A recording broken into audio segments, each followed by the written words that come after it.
If you never anticipated Glock to inadvertently save Sig Sauer and even the Sig P320 through their own gross incompetence and anti-Second Amendment agenda, then go ahead and hit that like and subscribe button, guys. Welcome back to the Trench Grenade channel. Today, I'm going to be giving you my prediction as to why I think guys will be flocking back to Sig Sauer and even the Sig P320. I'm going to be playing devil's advocate for why the Sig P320 is a better option for you than a Glock pistol at the end of 2025. Emphasis on devil's advocate, but I have assembled every single reason why I feel someone might choose a Sig P320, M17, or M18 over a Glock pistol. If you want to support the channel, hit the like button and leave your combat llama emojis down below. That helps out a ton. Thank you for doing that. And let me know if this argument is convincing enough for you playing devil's advocate for the Sig Sauer community as to why somebody might choose a Sig pistol over a Glock, anti-Second Amendment woke Glock, if you know what I'm talking about, at the end of 2025. This video is sponsored by you, the viewer. By simply hitting the like button and leaving your combat llama emojis down below, sharing, subscribing, and doing all the YouTube stuff, you help keep this channel alive and defeat the algorithm god. So thank you so much for keeping this channel unsponsored by being members of the Patreon and all the other things. Thank you. And let me know throughout the video which you would choose, a Glock, a woke anti-Second Amendment Glock, or a mega base Sig P320, playing devil's advocate, of course. Let's get into the cold hard facts of the situation. The first area of comparison which I would like to begin is how many of these pistols actually exist in the world. Since the Glock's inception, roughly 40 years ago, 20 million copies have been produced. Now, the viewer might automatically be thinking to themselves, well, Trench, that is a lot of freaking guns. It is, especially when you compare it to the measly 4 million of the Sig P320. But when you take into account that since 2017 and its inception of 4 million pistols, this has been the most popular handgun in the United States, both with military and civilian sectors. Now, if you factor in the Sig P365 as well, which we're going to kind of leave that out of it, but if you take the Sig P365 and the P320, the Sig wins hands down. Even though there are a ton of Glocks worldwide, since its inception, the Sig wins that category. Moving on to U.S. military procurement.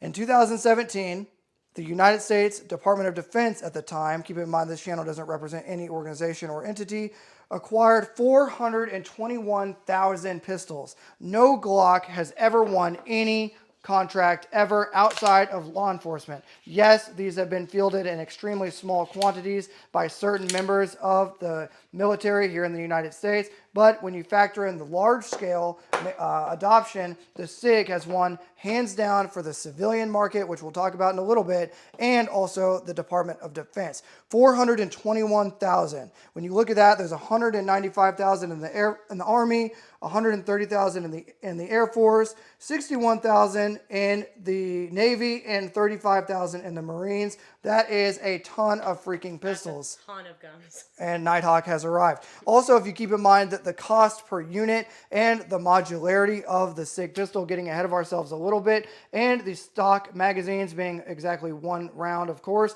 being better than that of the Glock, they are winning the modularity race, the size and weight comparison race, and having metal night sights out of the box. These pistols out of the box have a better trigger and are better than that of the Glock. And if you factor in the civilian sales and military contracts over the Glock pistol, the Sig wins hands down.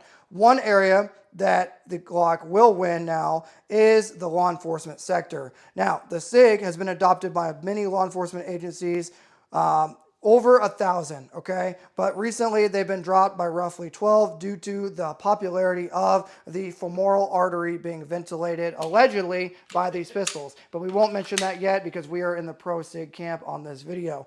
The dominant U.S. law enforcement pistol is the Glock, with roughly 70%. If you run into a law enforcement officer on the street, they are most likely, 70% of them are most likely carrying a Glock 19 Gen 5 or a Glock 17 Gen 5, probably with sights similar to this or a RMR on top of it. So While only roughly 20% of the United States law enforcement officers carry a SIG, that is easily made up by how many are carried by civilians and military. Let's move into how many are owned and carried by civilians. 2 million. 2 million copies alone have been sold to the United States population of civilians alone. This is a very popular pistol. That is where you get all of the "it ends today" drama, because people really like this pistol. More specifically, they like this thing right here, okay? And the modularity aspect, and the fact that it actually comes with usable sights out of the box. There's been no exact amount of how many have been sold to the civilian market on the Glock side, but it is in the millions. But keep in mind that is over a 40-year time frame. Let's talk about lawsuits. When the Glock pistol first came out, there was a thing called Glock leg. What does that mean? That means that when the Glock was first created, there were significant, no pun intended, issues with people getting Glock leg from their pistol. There were also over 33 cases of New York Police Department officers shooting themselves or a partner due to them not being trained on the trigger, allegedly. Okay, so being in the pro-SIG camp, we're just going to say that that was 33 cases of bad Glock manufacturing or something, allegedly, right? Now, on the SIG side of the house, there are over 100 current lawsuits against the SIG pistol for uncommanded discharges in the holster. Now, there have been settlements paid out, roughly $11 million. We won't talk about that here, but all pistols have growing pains, and the SIG has his right now, so we'll just leave that there because we're in the pro-SIG camp. But keep in mind, what would you rather have? A knife in the back by Glock and their anti-Second Amendment actions, not stopping the sale of all of their combat and duty rated handguns, or a 100 out of 4 million. I don't know what the statistic is on that, but 100 incidents, allegedly, of course, out of 4 million, you are more likely to get hit by a piece of the space shuttle being hit by a piece of the space shuttle than you are by being injured by a SIG pistol, allegedly. Let's move on. Multiple agencies have, multiple jurisdictions have outright banned the Glock pistol, and multiple agencies have banned the P320 due to the "it ends today" epidemic. There are obviously reported issues with both on design, these more specifically for conversions and rate modification devices, turning it into a machine pistol, okay? And for this, obviously the sear safety and the uncommanded discharge thing, which we'll talk about in a little bit, but we're still pro-SIG. Next thing I want to talk about is how many rounds have been fired through SIG pistols. Well, this is going to blow some of you guys away. So what I've done, I've taken every single pistol that has ever been manufactured by Sig Sauer, and I've multiplied that by 50 rounds per year. That is going to give us a very, very low round count. Now, why are we talking about how many rounds have been fired per year? Well, it's simple. The first thing people will say is, well, if you buy a SIG, you might ventilate your leg, or it might go off on its own, or all the memes and all the stuff, right? Well, let's talk about how many rounds have been fired, and keep in mind, we've only had 100 uncommanded discharges, allegedly. All right, so in an 8-year span, the United States Army, if you multiply every pistol they have by 50 rounds per year, which is lower than the average round per annual qualification alone, okay? That is 78 million rounds for the Army. That is roughly 52 million rounds for the Air Force, 24,400,000 rounds for the Navy, and 14 million rounds for the Marine Corps. When you factor all that together, that is 168,400,000 rounds for just law enforcement, or just military alone. If you add in law enforcement for over 8-year period of time, for how many the 1,000 agencies that have the SIG, that's another 20 million rounds. And then if you add in the civilian side of the house, let me scroll down here through my notes, that is 111 million rounds, nearly 112 or 812 million rounds. What does that mean? What's the total here?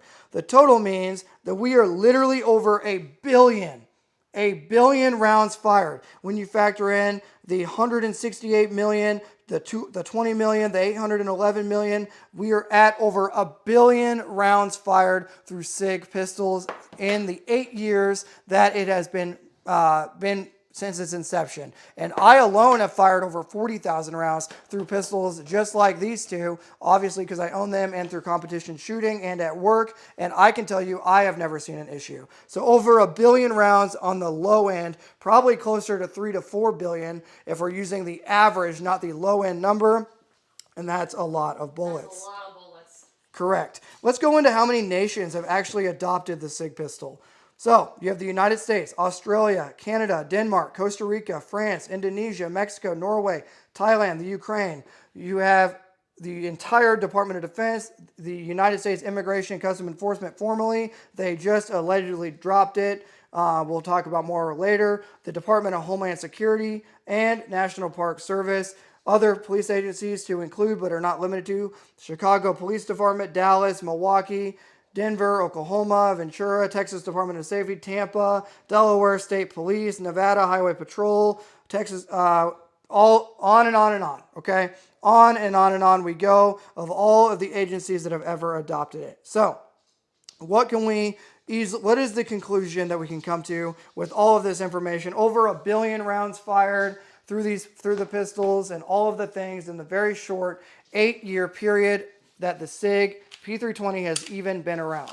What I would say is, and of course this is not legal advice and this is all just playing devil's advocate, but my argument for Sig would be those 100 guns probably were mismatched between a 45 ACP lower or 45 ACP internals and a 9mm gun, or vice versa, due to the modular nature of the chassis system that you get with these pistols. Most likely a freak accident happened in those cases, causing those guns to go off. And if you look at the over 1 billion rounds fired through these pistols in all 3 sectors, the popularity with the military, popularity with law enforcement, and with the civilian sector, the price per unit that you can get them compared to the anti-Second Amendment woke Glock, what I would say is you're probably in a pretty good position if you were to choose to carry a Sig P320, even with all of the "it ends today" drama considered, okay?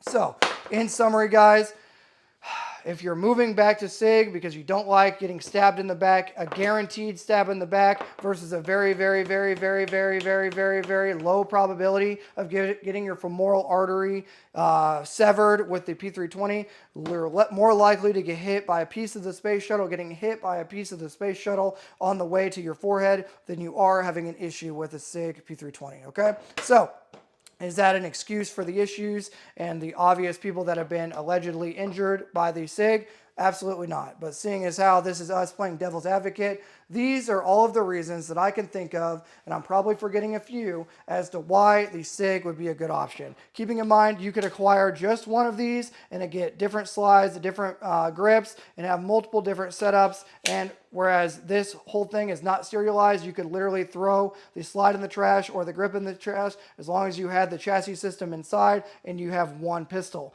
Whereas with the Glock, guess what? Everything is serialized. The slide is serialized. The grip is serialized. Everything is literally serialized on this gun. So guess what? If you want a different one, well, you got to go do another FFL transfer, do another background check, and get another one if you want to go with anti-Second Amendment agenda woke Glock, okay? So hopefully I did Sig the justice that it deserves. The very reasonably priced, awesome Sig pistol that has never had any problems ever. Let me know which one you would vote for down below in the comments. If you want to support the channel, literally just leaving a comment, that helps out a ton. Hitting the like button and doing all that, that helps out more than you know. Thank you for doing that. And of course, vote down below which you would choose, the M18 or the Glock 19 or the Glock 17 or the M17. Vote down below, and I look forward to debating this. It'll be a fun discussion. And until next time, this is going to be Trench Grenade, your average playing devil's advocate for Sig, video enjoyer that your mom says that we have at home, signing out. Cheers.